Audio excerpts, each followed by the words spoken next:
Good morning student. Class 11 accountancy lecture 2।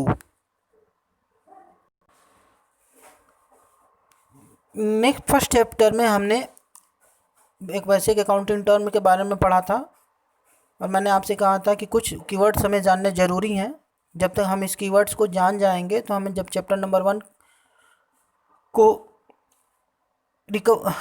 Cover करेंगे तो हमें बहुत सी चीज़ें आसानी से समझ में आ जाएंगी।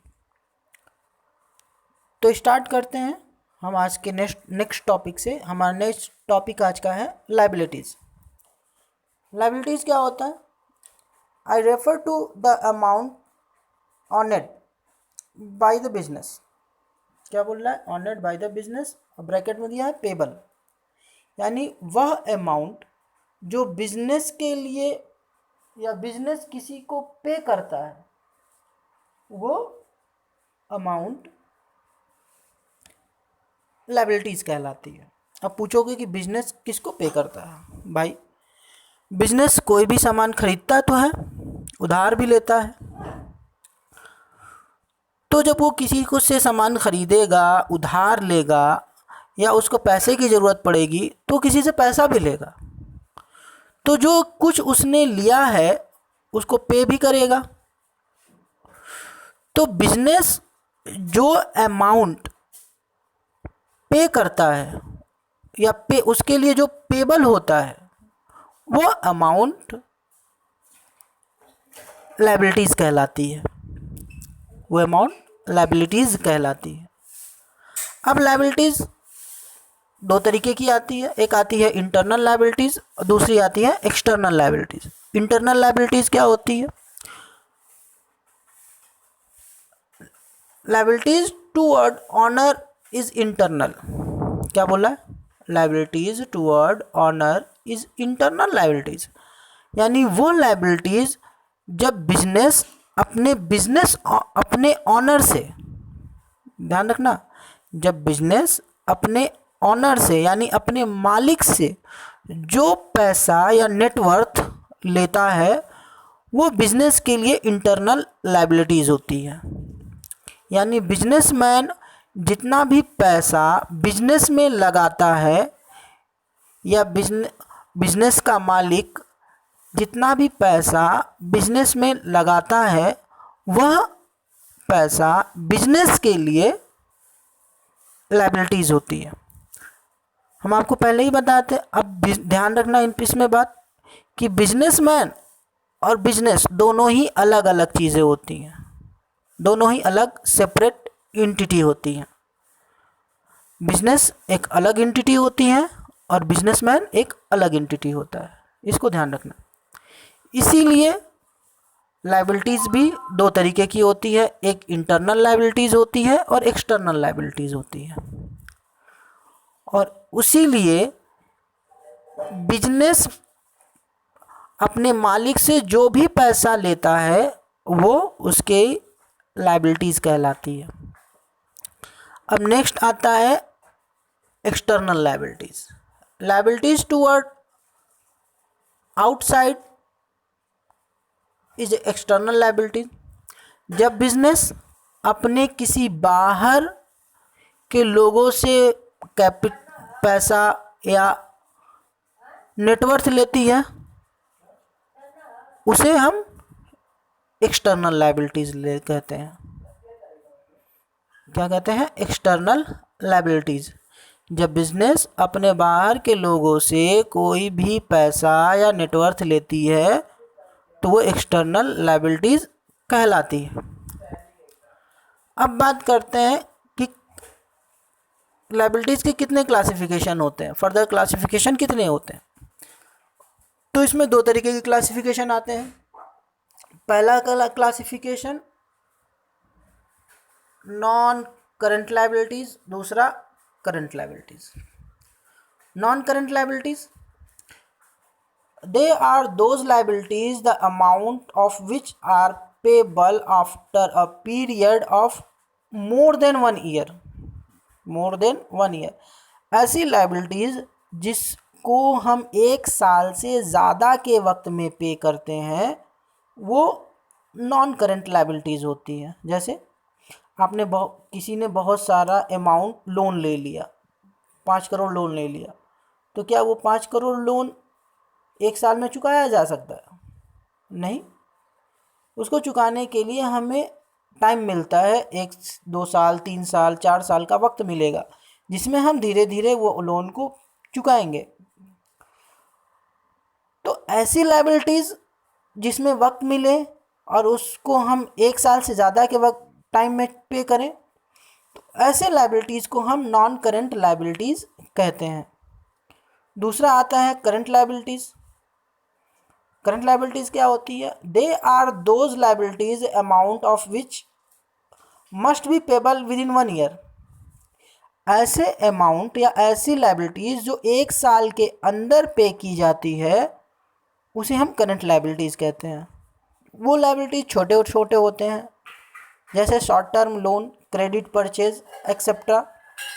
ऐसे चीज़ें, ऐसे लोन जो 1 साल के अंदर ही पे कर दिए जाएं, तो उसे हम करंट लायबिलिटीज़ कहते हैं। जैसे मैं किसी से, आपने उधार खरीदा, परचेज किया, तो क्या उस उधार की खरीदे हुए या उधार परचेज को के अमाउंट को आप 3 4 साल बाद पे करोगे? नहीं, हम उसे विद इन 1 ईयर पे करेंगे। तो ऐसी लायबिलिटीज़ जो 1 साल के अंदर पे हो जाती है, उसे हम करंट लायबिलिटीज़ कहते हैं। नेक्स्ट आता है असेट। असेट क्या होता है? संपत्ति। क्या बोल रहा है? क्या होता है असेट? संपत्ति। क्या कह रहा है? It's refer to the property owned by an entity या business. In other words, anything which will enable the firm to get economic benefit in the future is termed to be asset। क्या बोला है? ध्यान से समझिएगा। जब कोई entity, वो एंटिटी हम, आप और बिजनेसमैन सब लोग अलग अलग, जब कोई नई प्रॉपर्टी ऑनर्ड करता है, उसको खरीदता है, उसका मालिक बनता है, जब कोई भी प्रॉपर्टी खरीदता है और उसका मालिक बनता है, वो एसेट कहलाती है। जब भी कोई चीज़, नई चीज़ खरीदी जाए और उसका कोई मालिक बने, उसे हम एसेट कहते हैं। दूसरे शब्दों में कहा जा सकता है क्या? जब कोई बंदा या बिजनेसमैन अपनी इकोनॉमिक, बिजनेसमैन या बिजनेस अपनी इकोनॉमिक बेनिफिट के लिए कोई भी चीज़ खरीदता है जो उसको फ्यूचर में हेल्प करेगा, उसे बेनिफिट देगा, वो चीज़ असेट कहलाती है। जैसे ज़मीन खरीद लिया, तो फ्यूचर में हमें क्या करेगी? मदद करेगी, हेल्प करेगी। अगर मुझे ज़रूरत पड़ी तो मैं उसे बेच के दूंगा, तो मेरे लिए क्या है? असेट। बिल्डिंग, हमने कोई नई बिल्डिंग खरीद ली, घर बनवा दिया, उसको किराए पे दे दिया, तो वो मुझे इकोनॉमिकल बेनिफिट दे रहा है। समझो, हमने घर बनवाया, उसको बिल्ड और किराए पर दे दिया, वो मुझे क्या कर रहा है? बेनिफिट दे रहा है, इकोनॉमिक बेनिफिट दे रहा है, तो वो हमारे लिए क्या है? असेट। फर्नीचर, हमने कोई बहुत सारी फर्नीचर खरीदी, 1 लाख 2 लाख का, वो हमें हमारे घर में पड़ा हुआ है, लोग आ रहे हैं, बैठ रहे हैं उस पर, और उसके थ्रू हम बहुत सारे काम भी कर ले रहे हैं, वो हमारे क्या है? असेट। हमने कार खरीद ली, वो हमें भी काम आ रही है, हम एक जगह से दूसरी जगह आसानी से और जल्दी से पहुंच रहे हैं, कम समय में पहुंच रहे हैं, कम पैसे में पहुंच रहे हैं, हमें इकोनॉमिक बेनिफिट दे रही है। तो ऐसी चीज़ जो इकोनॉमिक बेनिफिट के लिए खरीदे जाते हैं और हम उसके मालिक बनते हैं, वो हमें, वो चीज़ एसेट कहलाते हैं। हम बांटते हैं कि असेट कितने तरीके के होते हैं, क्लासिफिकेशन करते हैं। असेट कितने तरीके के होते हैं? तो मेनली असेट 2 तरीके के होते हैं, एक नॉन करंट असेट होता है, एक करंट असेट होता है। नॉन करेंट असेट क्या होता है? It's refer to those asset which are held by the enterprises not with the purpose to resale but are held there as the invested या facilities business operation, facilities of business operation, उसे हम non current asset कहते हैं, उसे हम fix asset कहते हैं। क्या भी पढ़ा? नॉन करेंट एसेट ऐसे एसेट जो हम अपनी बिजनेस की फैसिलिटी के लिए खरीदते हैं या बिजनेस के फंक्शन को करने के लिए खरीदते हैं, उसे हम फिक्स एसेट कहते हैं। उसे हम क्या करते हैं? फिक्स एसेट कहते हैं। ध्यान रखिएगा, जैसे हमने क्या खरीदा, हमने ज़मीन खरीद ली और ज़मीन पर कोई प्लांट लगा दिया, तो वो हमारे लिए क्या है? वो इधर उधर मूव करेगी? नहीं करेगी। हम प्लांट लगाए तो हमारा वो प्लांट काम करेगा ना, उससे हम अर्न करेंगे। तो वो चीज़, वो एसेट, वो प्लांट हमारे लिए क्या है? फिक्स एसेट है। वो हमारे लिए क्या है? फिक्स एसेट है। तो it's refer to those asset which are held by the enterprises not with the purpose resale. ध्यान रखना, not with the purpose resale, जिसका पर्पस रीसेल के लिए नहीं हो। लाइक एज ए फर्नीचर, हम फर्नीचर खरीदते हैं बेचने के खरीदते हैं? नहीं, वो हम इसलिए खरीदते हैं कि हमारी बिजनेस में वो रहेगा और हमें बिजनेस में हम उस बिजनेस में उसका यूज़ करेंगे। वो हमारे बिजनेस में एक फैसिलिटी के तरीके से होगा, तो और हमारे काम को सुचारू बनाएगा, अच्छा बनाएगा, लोग काम करने के लिए बनाएगा। तो ऐसे एसेट जो बेचने के लिए नहीं खरीदे जाते हैं, उनको होल्ड करने के लिए खरीदे जाते हैं, हमेशा रखने के लिए खरीदे जाते हैं, बिजनेस ऑपरेशन करने के लिए खरीदे जाते हैं, उसे हम फिक्स एसेट कहते हैं। उसे हम क्या कहते हैं? Fix asset. नेक्स्ट आता है नॉन करंट एसेट। अब ये नॉन करंट एसेट दो तरीके के, इसके में भी दो तरीके के होते हैं। नॉन करंट एसेट दो तरीके के होते हैं। कौन कौन से होते हैं? एक होता है टांजिबल एसेट, एक होता है नॉन टांजिबल एसेट, और एक intangible asset. Tangible asset those are asset which pose physical assistance can be touch। ऐसे एसेट जिसको हम देख सकते हैं, छू सकते हैं, वो टांजिबल एसेट कहलाते हैं। जैसे कार, प्लांट, लैंड, बिल्डिंग, ये सारे फिक्स एसेट होते हैं, लेकिन इसको हम टच कर सकते हैं, छू सकते हैं, देख सकते हैं, महसूस कर सकते हैं। लेकिन दूसरा क्या होता है? इनटांजिबल एसेट। ऐसे एसेट जिसको हम महसूस तो कर सकते हैं लेकिन छू नहीं सकते, वो इनटांजिबल एसेट कहते हैं। जैसे में गुडविल को हम देख सकते हैं? नहीं देख सकते हैं। अमिताभ बच्चन इतनी प्रसिद्ध हैं, वो कोई तो जो चीज़ प्रसिद्ध होती है उसे हम उसका एक नाम होता है, उसे हम,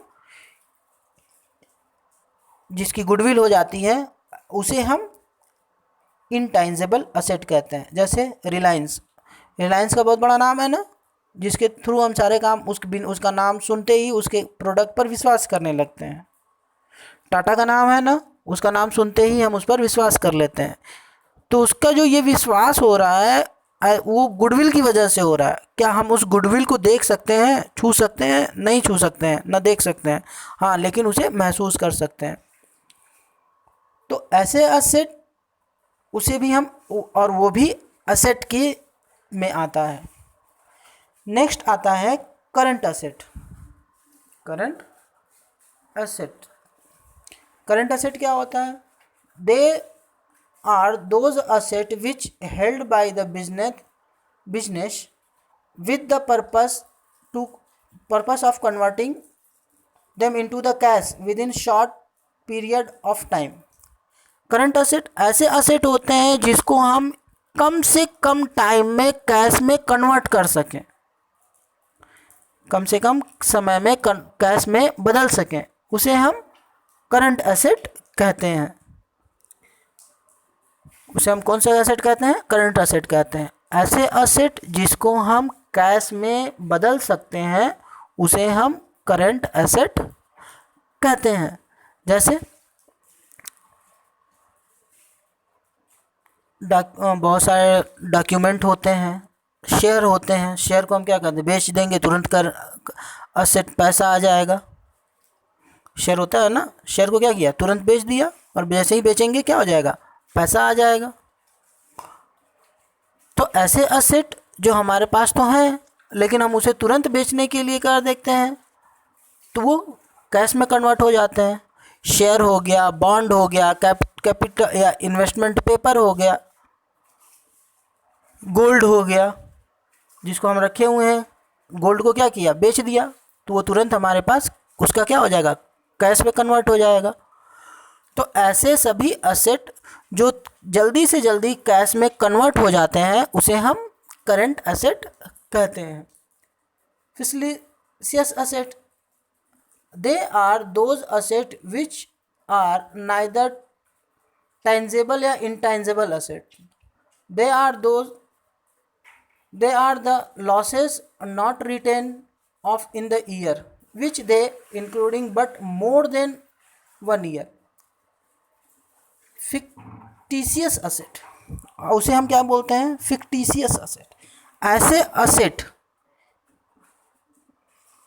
जो नुकसान होते हैं लेकिन उसका फ़ायदा आने वाले कई सालों में मिलता है।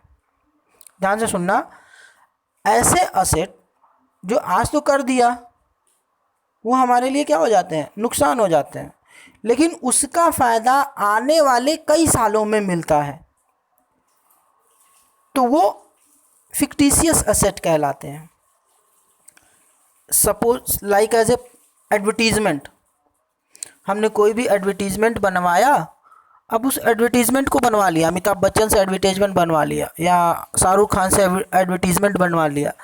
जब उसे बनवाएंगे तो हमें खर्चा कितना होगा? एक बार ना खर्चा होगा, लेकिन उस एडवर्टीज़मेंट को हम कितनी साल चलाएंगे? 1 साल, 2 साल? 2 साल चलाएंगे ना, 3 साल चलाएंगे ना।